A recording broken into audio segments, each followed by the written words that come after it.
राज्यावरील नैसर्गिक संकट पाहता उद्धव ठाकरेंनी दसरा मेळावा ऑनलाईन घ्यावा असा सल्ला उच्च आणि तंत्र शिक्षण मंत्री चंद्रकांत पाटील यांनी दिला। लक्ष्मण हाकेंच्या कारवर हल्ला केल्याची घटना घडली आहे। हा हल्लेखोर शरद पवारांचा कार्यकर्ता असल्याचा गंभीर आरोप हाकेंनी केला। हल्लेखोर गोरख दळवी याचा शरद पवार निलेश लंकेसोबत फोटो असल्याचंही हाकेंनी म्हटलंय। ओबीसी नेते लक्ष्मण हाकेंच्या सुरक्षेत वाढ करण्यात आली आहे। सतत हल्ले होत असल्याने त्यांना Y+ सुरक्षा देण्यात आली आहे। हाकेंच्या घराबाहेरही पोलीस बंदोबस्त वाढवण्यात आला। बारामती मार्केट कमिटीच्या आवारामध्ये नशा करणाऱ्यावर आणि धारदार शस्त्र घेऊन फिरणाऱ्यावर कारवाई करण्याचे आदेश देण्यात आले। उपमुख्यमंत्री अजित पवार यांनी हे आदेश दिले। अशा लोकांवर कारवाई करा, त्यांच्यावर मकोका लावा अशा सूचना अजित पवारांनी उपविभागीय पोलीस अधिकाऱ्यांना दिल्या। मुख्यमंत्री देवेंद्र फडणवीस यांच्या हस्ते चंद्रपूर जिल्ह्यातील शासकीय विश्रामगृहात कॉफी टेबल पुस्तकाचं प्रकाशन करण्यात आलं। जिल्ह्यातील खनिज विकास प्रवास दर्शवणाऱ्या पुस्तकाचं प्रकाशन करण्यात आलेलं आहे। तर पुस्तकात आरोग्य सुविधा, उभारणी, शाळा दुरुस्ती, रस्ते आणि पूल बांधकाम अशा महत्त्वाच्या प्रकल्पांचा आढावा घेण्यात आला। नांदेड जिल्ह्यातील धर्माबाद तालुक्यात ग्रामस्थांनी नुकसान भरपाईच्या मागणीसाठी जलसमाधी आंदोलन केले।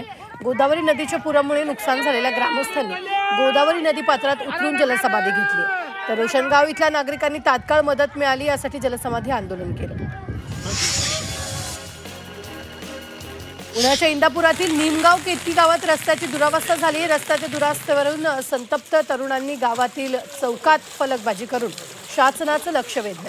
वारंवार मागणी करून फक्त आश्वासन मिळालं अशी खंत तरुणांनी व्यक्त केली आहे। नंदुरबार जिल्ह्यात जाणाऱ्या अंकलेश्वर बरहाणपूर महामार्गाची दयनीय अवस्था झाली आहे। गेल्या अनेक महिन्यांपासून प्रशासन रस्त्याकडे कानाडोळा करतंय। महामार्गावर 2 ते 2.5 फुटाचे खड्डे पडले, त्यामुळे नागरिकांना अडचणींचा सामना करावा लागतोय। नंदुरबारच्या मेहंदीपाडा ते घोगलपाडा इथं जाण्यासाठी रस्ता नसल्यानं नागरिकांना कसरत करावी लागते। रस्त्याला मंजुरी मिळून वर्ष उलटलं तरी देखील कामाला सुरुवात झाली नाही। काम करण्यासाठी मुहूर्त कधी मिळणार असा सवाल नागरिकांनी उपस्थित केला।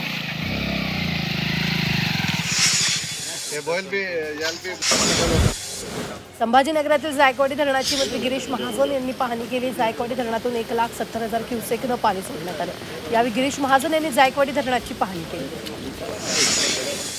संभाजीनगर जिल्ह्यातील नारायणपूरमध्ये काही शेतकरी पुरात अडकले होते, मात्र मंत्री संजय शिरसाट यांनी ट्रॅक्टर जाऊन 30 पूरग्रस्त कुटुंबियांची भेट घेतली, तसंच त्यांना सुरक्षित ठिकाणी आणले।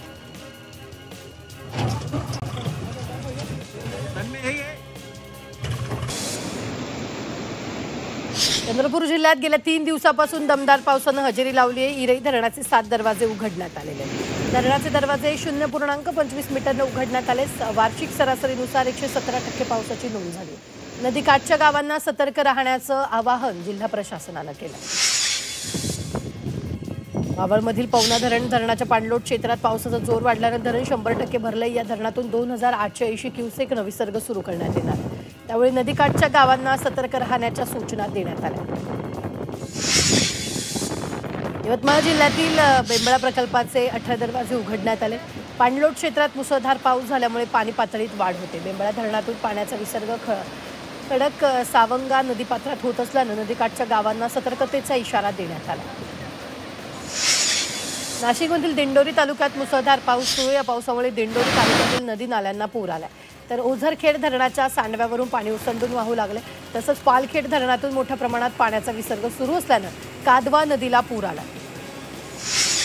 नाशिकमधील माधवेश्वर धरणातून 54,000 क्युसेकनं विसर्ग सुरू आहे, त्यामुळे जायकवाडी धरणाकडे मोठ्या प्रमाणात पाणी पोहोचणार आहे। तर जायकवाडीतून विसर्ग अधिक वाढावा लागणार असून यासाठी गोदावरी काठावरील सर्व गावांना सतर्कतेचा इशारा देण्यात आला।